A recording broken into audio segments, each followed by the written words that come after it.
son staan stil. Ons lees Josua 10.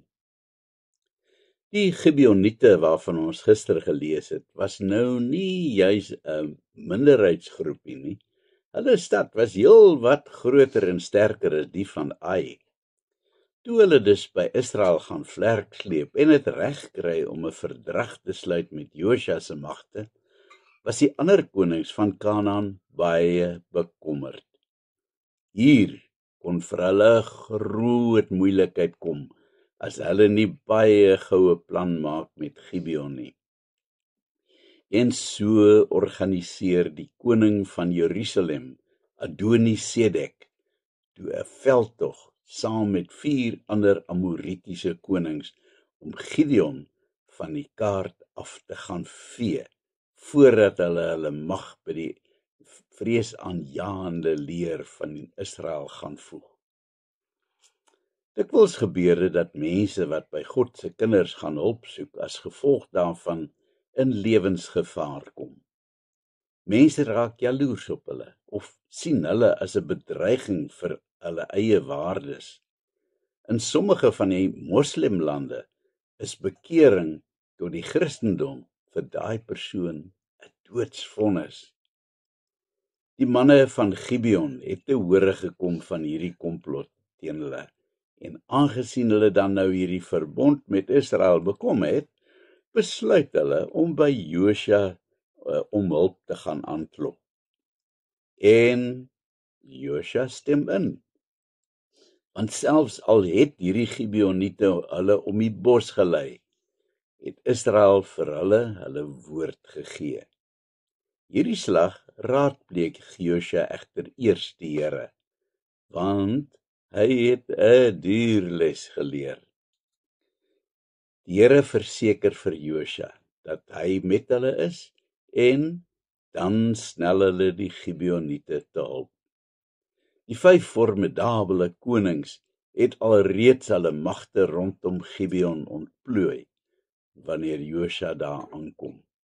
Wanneer hierdie magte egter die Israeliete sien, raak hulle paniekbevange en hulle slaan op die vlug met Josua agterna. Wanneer God betrokke is, kan Josua se teenstanders nie staande bly nie. God se mag is groter, selfs as hierdie gedigte alliansie van 5 magtige konings. Dan tref die Here hulle met groot haalstene, as 'n ongekende haalstorm losbars. Die haal saai verwoesting onder die vyand, en talle sterf, selfs meer as wat Israel se magte kon doodmaak. Maar dan gebeur die volgende wonderwerk. Al vlugtende veg die vyand terug, maar die Here gee aan Josua die oorhand, sodat duisende soldate sneuwel. Daar's egter 'n probleem. Die dag is te kort. Hierdie vyand moet wortel en tak uitgeroei word, maar daar is net eenvoudig nie genoeg tyd in die dag oor om dit te vermag nie. Dan vra Josua die Here om hulp. Wat moet hy doen?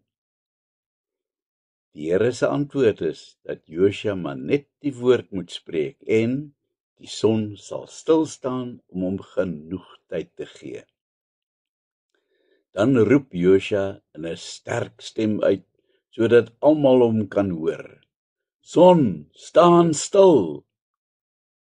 En dan gebeur die wonder. Vir 'n volle dag lank hang die son op een plek in die hemelruim, totdat Josua se magte die vyand totaal uitgewis het. Israel se magte het totaal ongeskonde van hierdie hele geveg afgekom. God het sy belofte gestand gedoen, wat hy aan Josua gemaak het in Josua 10 vers 8. Moenie vir hulle bang wees nie, want ek gee hulle in jou hand. Niemand van hulle sal voor jou staande bly nie. Die 5 konings het intussen in 'n grot gaan wegkruip. Josua laat hulle haal, en dan word hulle doodgemaak.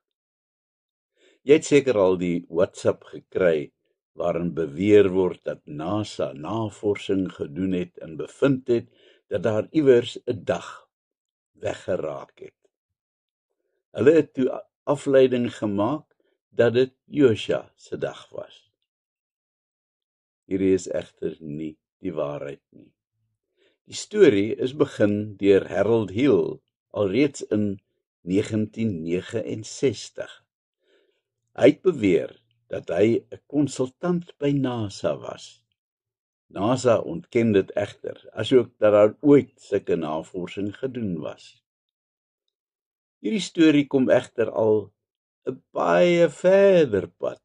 In 1890 het 'n sekere professor Totten alreeds 'n boek geskryf waarin hy beweer dat die aarde op Sondag 22 September 4000 geskep is. Toe hy egter sy berekeninge doen, kom hy agter dat 22 September 4000 voor Christus op 'n maandag geval het.